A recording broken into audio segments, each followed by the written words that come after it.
국문과 이재성입니다.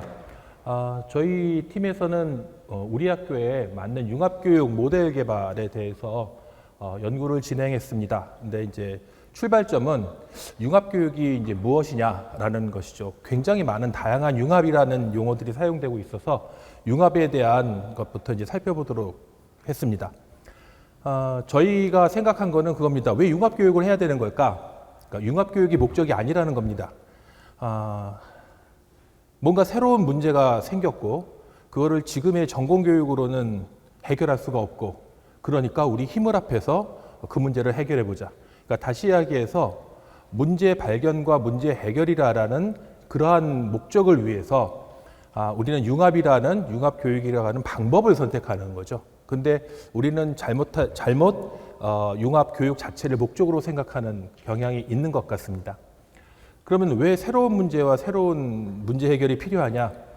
지금까지 우리는 순차성, 시간의 순차성이라는 것, 그 다음에 공간의 배타성이라는 것, 그러니까 동시에 두 군데 있을 수 없죠. 시간의 차이가 있고 그 두 가지의 논리적 원칙에 의해서 모든 규칙이 이루어졌습니다. 그걸로 모든 것들을 설명하고 그게 바로 논리라는 겁니다. 그런데 우리는 유비쿼터스 커뮤니케이션과 가상현실에 의해서 순차성이 동시성으로 바뀌어버렸고 다음에 매개를 중심으로 하는 배타성이 탈매개가 돼버렸습니다. 그렇기 때문에 예전의 그 논리적인 배타성과 순차성에 의해서 만들어진 지금의 전공 배열로는 새로 만들어진 동시성과 그 다음에 무매개성이라고 하는 것을 설명해낼 수가 없게 된 거죠. 마치 뉴턴의 만유인력 법칙에 의해서 모든 물리적인 법칙들이 설명이 되던 것이 아인슈타인의 상대성 원리에서 무너져 버린 것하고 마찬가지입니다. 그렇기 때문에 우리는 융합이라고 하는 것을 반드시 해야 되는 거고 그것이 필요한 겁니다. 그리고 이 융합이라는 것을 해야 될 때 우리는 기초학문이 죽는다고 생각합니다. 근데 그렇지가 않습니다. 왜냐하면 융합을 할 때 혼자서 융합을 하는 게 아니거든요. 여러 학문들과 융합을 해야 됩니다. 그런데 우리 왜 그런 얘기 하죠? 1학년 때 고등학교에서 친구였던 학생이 문과 이과로 나눠진 다음에 4학년이 돼서 서로 대화를 하면 대화가 안 된다고 합니다. 서로 다른 세계에서 살았기 때문이죠. 그렇기 때문에 둘을 커뮤니케이션 해야 될 필요성이 생깁니다. 다시 이야기해서 그 둘이 대화가 안 되는 이유는 상대에 대한 이해가 부족한 것이고 대화 방법을 모르기 때문입니다. 그렇기 때문에 우리는 교양교육에서 기초 문해교육인 의사소통 능력을 키워야 되는 거고 소통할 수 있는 그 다음에 자유학예 교육을 통해서 배분이슬을 통해서 다양한 학문에 대해서 접근할 수 있는 이해할 수 있는 이해력을 키워야 됩니다. 그 다양성과 소통 그 두 가지가 결합이 됐을 때 그 다음에 전공 간의 융합이라는 것이 일어납니다. 거기서 문제 해결을 하기 위한 것이고요. 네, 그러한 측면에서 저희의 발표를 시작하겠습니다. 안 넘어갈까요? 네. 저희 순서는 융합교육이 뭘까? 그 다음에 타 대학에서 어떻게 할까? 그 다음에 우리 대학의 교원과 학생들은 어떻게 생각할까? 그리고 우리 학교에 적용할 수 있는 가장 효과적인 그리고 융합다운 융합 과목은 어떻게 해야 될까? 그걸 위해서 학교는 어떠한 지원이 필요할까? 이 순으로 발표를 드리겠습니다. 융합교육의 정의입니다. 여기 보시는 것처럼 보시면 됩니다. 별거 없습니다. 근데 주목해서 보셔야 될 거는 보시면 2개 이상 이렇게 되어 있습니다. 그래서 융합이 되려면 2개 이상의 다른 것들이 합쳐져야 됩니다. 그런데 여기에 보시면 세 번째 여러 학문을 연합 2개 이상이 있겠죠. 김유신 선생님입니다. 김유신 선생님은 석좌 교수이신데 전자공학을 하시고서 신학하고 철학을 또 박사학위를 받으신 나중에 이제 그런 분입니다. 그렇기 때문에 이러한 그 정의가 나온 것 같은데 결합하여 구성한 교과목만을 융합 교과목으로 하는 교육이라고 해서 교수자가 융합을 해서 교과목을 만드는 걸 융합이라고 얘기합니다. 이 부분에 좀 주목해 주시면 좋을 것 같습니다. 문제는 저게 과연 융합 교과목일까? 교수자가 자기가 융합하는 게 그게 융합 교과목일까? 우리는 학생을 가르치는 거지 교수자가 융합되는 게 아닙니다. 학생이 융합할 수 있는 그 능력을 키워줘야 되기 때문에 그래서 저기에 좀 초점을 맞춰서 생각해 보시면 좋을 것 같고요. 그 다음에 오른쪽에 보시면 단일교과라고 되어 있습니다. 단일교과 지금 보면 두 전공인데 저건 단일교과. 단일교과에서 융합을 융합으로 볼 것인가? 라고 하는 부분에 대해서 뭐 정의로는 저렇게 나와 있었습니다. 하지만 그것이 융합으로 우리가 볼 수 있을 것인가에 대해서는 여러 교수님께서 한번 생각해 보시면서 이 발표를 들으시면 좋을 것 같습니다. 네, 보통 우리가 융합이라고 하면 인터디시플리너리를 얘기합니다. 그러니까 학제 간 융합, 간학문이라고 하죠. 보시는 것처럼 오른쪽 그림을 보십시오. 설명은 뭐 그 추상적이어서 오른쪽에 있는 것처럼 전공들이 2개 이상, 3개 정도 되죠. 거기에서 공통되는 이론과 원칙, 그것들을 찾아낸 다음에 중간에 있죠. 그걸 통해서 새로운 분야의 문제를 해결하는 겁니다. 목적은 문제 해결입니다. 문제 해결을 해야 되는데 융합을 할 때 어떻게 하냐면 아무나 융합하는 게 아니라 그 전공 간에 공통 분모가 있는 이론이나 그다음에 방법론이나의 공통 분모가 있는 전공들끼리 결합하는 겁니다. 근데 우리가 융합이라고 하는 것에 이거와 유사한 것들이 있습니다. 보시면 플러리디시플리너리가 있죠. 이거는 요거는 설명이 복잡해서 제가 간단하게 해서 그림으로 오른쪽에 그림만 보십시오. 2개의 전공이 병렬적으로 연결되는 겁니다. 그냥 2개의 전공이 서로 간에 영향을 주고받으면서 문제를 해결하는 거. 그 다음에 크로스 디시플리너리가 있습니다. 크로스하는 거는 가운데 있는 것처럼 주전공이 있습니다. 그래서 우리가 주전공이고 거기에서 다른 옆에 있는 전공들의 여러 전공들과 합해서 문제를 해결하려고 하는 방법입니다. 그 다음에 3번째가 멀티입니다. 멀티는 앞에 1번과는 달리 2개가 아니라 여러 개의 전공이 서로 상호 간에 영향을 받습니다. 하지만 전공들의 벽은 그대로 있는 거고 그들은 자기의 영역을 고수합니다. 그 다음에 트랜스 디시플리너리가 있습니다. 네. 초학문, 탈학문이라고 얘기하죠. 이거는 보시는 것처럼 3개의 전공이 바로 문제 해결을 위해서 그 학문 자체를 무너뜨려버리고 새로운 걸로 넘어갑니다. 아까 우리가 얘기했던 인터디시플리너리하고의 차이는 중간에 공통분모의 학습이나 이론이나 그러한 것들이 빠져있는 상태에서 올라간다라는 그러한 차이가 있습니다. 그래서 사실은 넓게 본다면 다 융합이라고 볼 수 있습니다. 다 우리가 융합교과라고 할 수 있는. 그런데 일반적으로 우리가 이야기하는 것들은 보면은 맨 앞에 얘기했던 간학문, 그러니까 학문 간의 학제적 융합을 이야기합니다. 아무튼 지금 보시는 것처럼 융합이라고 하는 건 이렇게 다양한 유형의 융합이 있습니다. 타대학 융합 사례를 보겠습니다. 많이 인용되는 건데 요즘에 건양대입니다. 건양대 보시면 여기 옆에 설명이 되어 있고요. 3개의 과목이 앞에 한 3주 동안은 같이 강의를 합니다. 그 다음에 4주부터 7주까지는 나누어서 각자 강의를 합니다. 그 다음에 8주에는 전체가 모여서 종합 토론을 한 다음에 9주부터 14주까지는 각 전공, 각 과목에서 프로젝트를 수행합니다. 그러니까 여지껏 보지 못했던 유형인데 굉장히 저렴하게 융합을 할 수 있는 방법 중에 하나입니다. 여기서 뭐 시순위 뭐니 이런 복잡한 거 다 빼고 관련 있는 3개의 과목이 합쳐져 가지고 일부를 같이 묶어서 하고, 물론 저희 교수들이 같이 들어갑니다. 그러니까 병렬적으로 같이 직렬적으로 같이 들어가죠. 우리 같이 들어갈 때 시술을 어떻게 할지 그런 문제가 가장 큰데 그 문제 깨끗하게 해결됩니다. 이런 식으로 연결하는 게 건양대 모델입니다. 요즘 많이 핫하게 많이 여러 군데서 소개되고 있는 겁니다. 그 다음에 이거는 부산 카톨릭대인데 부산 지역에서는 핫하다고 하는데 제가 볼 때는 아주 옛날 겁니다. 보시면 협업형 같은 경우에는 직렬형이라고 되어 있는데, 직렬형이라고 하는 건 이렇게 2분이 같이 강의에 들어가는 거죠. 한 강의에 교수가 2 들어가는 거.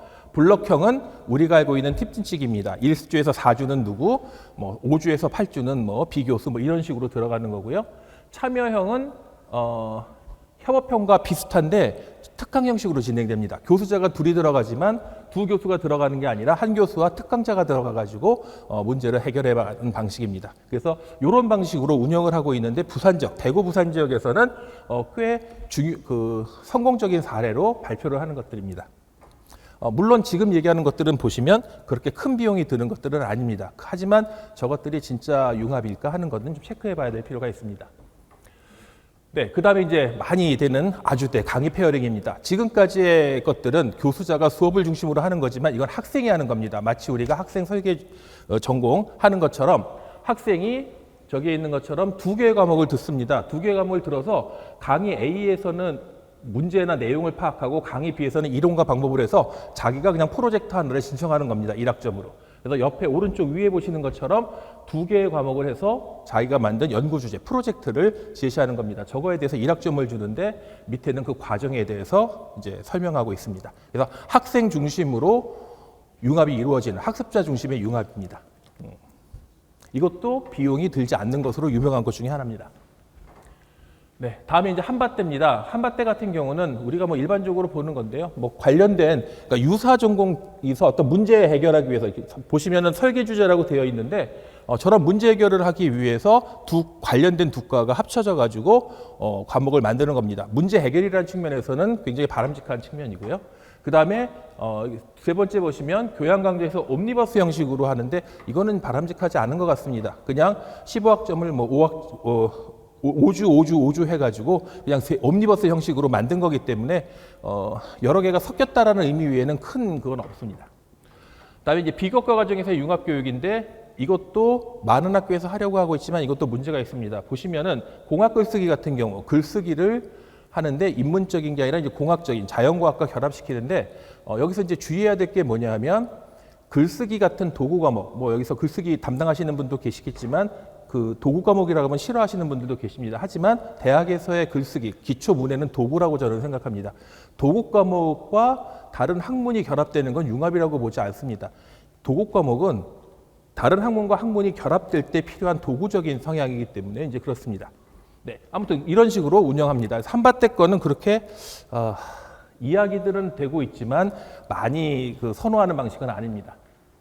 다음에 연세대 방식입니다. 아주 전통적인 방식이죠. 교수자 둘이 직렬형 같이 들어가서 다른 것들은 쭉 학생들이 토론하는 방식인데 세 번째 보시면 교수자의 대담이 있습니다.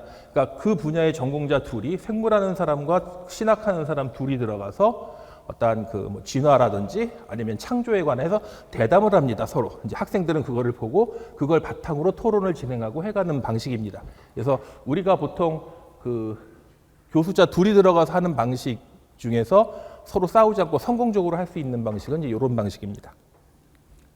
네.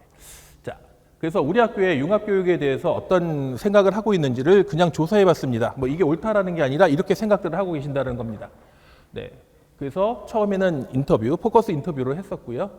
네. 인터뷰한 거에서 보시면 융합교육의 필요성과 목표에서는 필요하다. 하지만 전공에 따라서 선택적으로 이루어져야 된다. 다시 얘기해서 인문이나 이런 쪽에서는 융합되기 어렵고 자연이나 아니면 미산융 같은 데서 되어야 된다.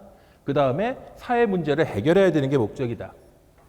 융합 인재상은 전문성과 실천성과 공동체 이게 있어야 되고 무엇보다도 전공에 대한 탄탄한 전문성이 필요하다.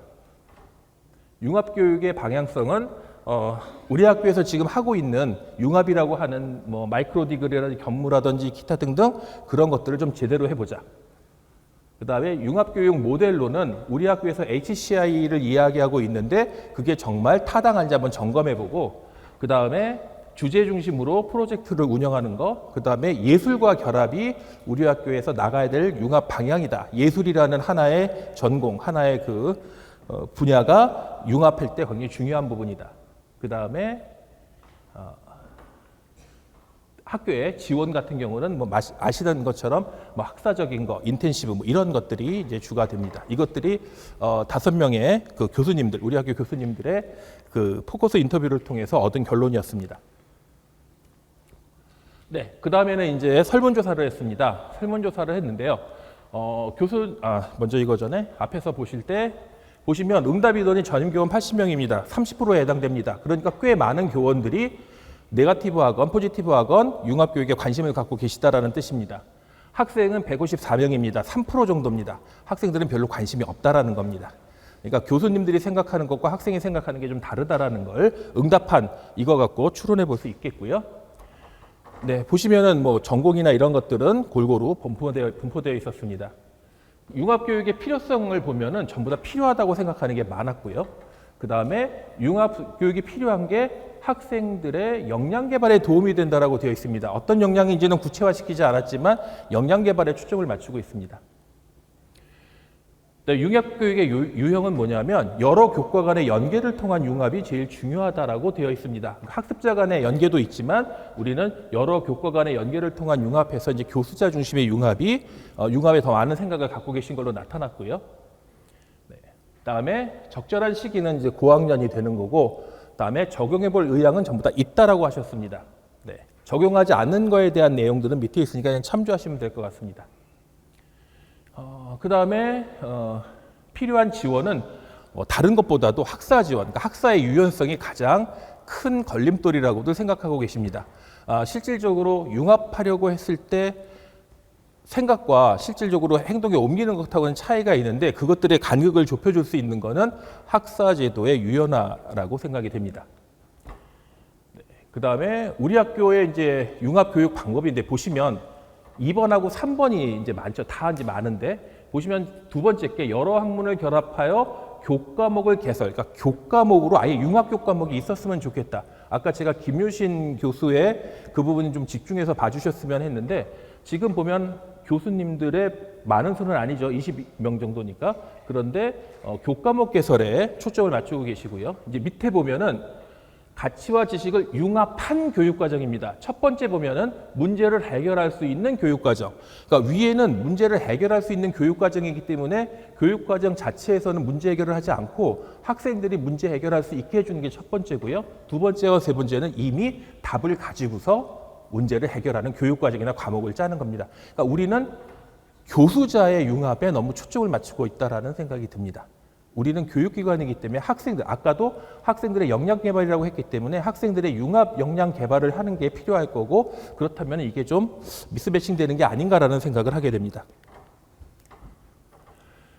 네, 융합교육의 가능성입니다. 여기 보시면 첫 번째 거 보시죠. IT, AI 데이터 기반 등을 통한이 가장 많습니다. 그런데 이러한 것의 기반이라고 하는 건 저거를 도구로 생각하신다라는 생각이 듭니다. 그러니까 저게 예를 들면 그렇습니다. 글쓰기 같은 경우는 글 쓰는 것 배우는 이 자체는 도구적인 겁니다. 하지만 글쓰기도 하나의 학문 체계입니다. 그러니까 글쓰기를 학문과 학문이 결합되는 건 융합이지만 글 쓰는 도구, 어떻게 쓰는 건가 하는 것과 더불어서 하는 것은 융합이 되기 어렵기 때문에 저 부분도 한번 생각해 볼 필요가 있다고 생각이 됩니다. 네, 빨리 하라는 말씀이 있었습니다. 네, 학생들입니다. 학생들 같은 경우는 이렇게 되어 있고요. 학생들 것도 간단히 보겠습니다. 학생들이 융합 과목이라고 해놨던 과목입니다. 자기 스스로. 근데 그게 융합 과목인지는 교수님들께서 한번 보시고서 판단하시면 될 것 같습니다.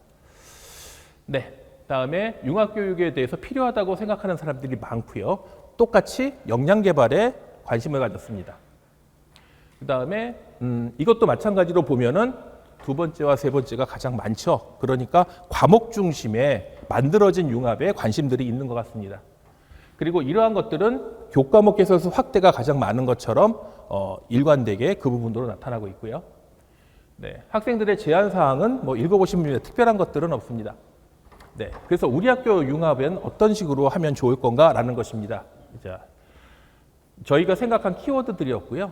네, 그 다음에 이겁니다. 우리는 우리 학교에서의 융합 모델은 주조건 둘 이상 전공이 결합해야 된다. 그 다음에 문제 발견과 문제 해결을 기본 목표로 삼아야 되고, 다음에 협동학습, 협동교수와 협동학습, 협동이 이루어져야 되는 거고, 그 다음에 부조건으로는 사회 문제 해결이나 프로젝트 수업, 필수는 아니지만 저러한 것들이 우리가 이걸 융합 수업이야 라고 얘기할 때 쓰는 그 기준들이 된다고 생각합니다. 그 다음에 통합이 아닌 그 융합 교육을 지향하는데 두 교수가 같이 들어가는 거라든지 아니면 병렬형으로 들어갈 때도 1에서 8주 A 교수, 9주에서 15주 B 교수가 아니라 1주, 2주를 갖다가 홀수주는 A 교수, 짝수주는 B 교수 이런 식으로 번갈아 들어갈 수 있게 해야지 학생들이 그걸 잊지 않고 두 교수의 두 학문의 융합이 이루어질 수 있다고 생각합니다. 그다음에 서울여대 정체성에 부합해야 되고 서울여대 교육 방향과 일치해야 되는데 그렇다면 우리 학교에 있는 공동체라고 하는 발음교육과 사회참여라고 하는 SL, SI 교육을 기반으로 삼는 게 좋다고 생각이 됩니다. 그리고 그 기반이 되는, 그러니까 프로토타입이 되는 거는 발음 설계, 프로젝트 수업이 여러 가지 면에서 유리하다고 생각이 됩니다. 그다음에 투입 비용은 최소화하는 게 바람직하겠죠. 네, 그래서 세 가지 형을 만들 수 있습니다. 하나는 문제 해결형, 하나는 문제 발견형, 하나는 융합형, 복합형입니다. 문제 해결형 같은 경우에는 지금 보는 것처럼 2개 이상의 전공 간 상호 협업이 일어나고요. 팀티칭, 아까처럼 두 분이 같이 들어가거나 홀수주, 짝수주 들어가는 그러한 것. 그 다음에 과목 개설은 교양대학이라든지 아니면 가상의 융합대학에서 만들 수 있고요. 시수는 각각 교수는 3시간씩 했기 때문에 3시간씩 시수를 인정하고 병렬을 1.5시간만 인정합니다. 학생은 3학점이고요. 네, 그 다음에 추가해가지고 교수자가 필요한 경우 일시수에 한해서 추가할 수도 있게 만드는 게 문제 해결형입니다. 두 번째는 하나의 전공 수업에 다른 학생들이 들어와서 그 전공에서의 문제점을 다른 시각으로 발견하게 하는 거고요. 그래서 전공에서 개설할 수 있는 거고 교수 삼시수, 학생은 삼시수. 그냥 전공 중심의 융합형 교육이 될 수 있을 거라고 생각이 됩니다. 그 다음에 복합형은 아까 아주대에서 얘기한 것처럼 학생이 A 수업과 B 수업을 듣고 그 다음에 자기가 거기에서 문제 해결을 하는 하나의 과목을 추가 신청해가지고 학점을 들을 수 있는 그러한 방법. 그래서 복합형은 아주대의 강의 페어링을 생각하시면 될 것 같습니다. 네, 이걸 하기 위해서 학교에서 지원사항입니다. 크게 이렇게 나눠봤습니다. 수업 전, 중, 후, 다음에 교수 지원. 네, 제일 중요한 겁니다. 학사권 이양이 필요합니다. 교수한테. 그래서 평가권, 절대평가, 상대평가 교수자가 정하게 합니다. 절대평가가 반드시 좋은 거 아닙니다. 상대평가가 더 유리할 수도 있겠죠. 그거 교수자가 정하게 합니다. 다음에 수업 개설권, 그러니까 수업 시간이라든지 강의실이라든지 그런 걸 우선 선택하게 해주고 다음에 설패강 여부도 교수자가 정하게 합니다. 뭐 한 명이든 두 명이든 10명이든 교수자가 생각할 때 이 정도 인원은 있어야지 할 수 있어라고 할 때 그걸 거기 넣어주는 겁니다. 그래서 학사에서 하는 그 학사권을 그 융합교육을 하는 교수한테 이양하는 거고요. 학생들한테는 수강 신청 우선권을 부여합니다. 그다음에 수업 중에는 학생 실습비 추가 지원인데 이 경우에 중요한 거는 교양대학입니다. 교양대학은 지금 학생 실습비가 없습니다. 거기도 학생들이 일정 인원 들어가 있기 때문에 교양대학에도 학생 실습비를 지원해서 자기 학생들이 그 과목에 속해 있는 데서 운영이 될 때 그 실험 실습비를 사용할 수 있게 해주는 게 필요합니다. 그 다음에 융합교육 전담 민원 처리만 해서 융합교육에 한해서는 즉각 대응할 수 있게 다산 콜센터처럼 만드는 게 필요할 것 같고요. 그 다음에 수업 후입니다. 이게 중요한데요. 학기만 학생 결과물을 구현하는 게 중요합니다. 그냥 그걸로 사라지는 게 아니라 아까 교무처장님도 이거 구현한다고 말씀하셨는데 마찬가지입니다. 학생들이 한 것 분반당 한 개를 창업을 지원한다든지 상품화 또는 적용하는 것, 제도라면 적용하는 것들을 지원해서 가시적으로 학교에서 이걸 하고 있다는 걸 보여주는 게 필요하고요. 두 번째는 학기 말에 그러한 것들을 모아서 컨테스트를 해서 1등 100만 원, 2등 이렇게 해가지고 저거 할 때는 100만 원 굉장히 크다고 생각했는데 숙대는 봤더니 200만 원, 300만 원이더라고요, 1등이. 그래서 올리는 것도 괜찮겠다는 생각도 듭니다. 어쨌든 크게. 그 다음에 중요한 건 3번입니다.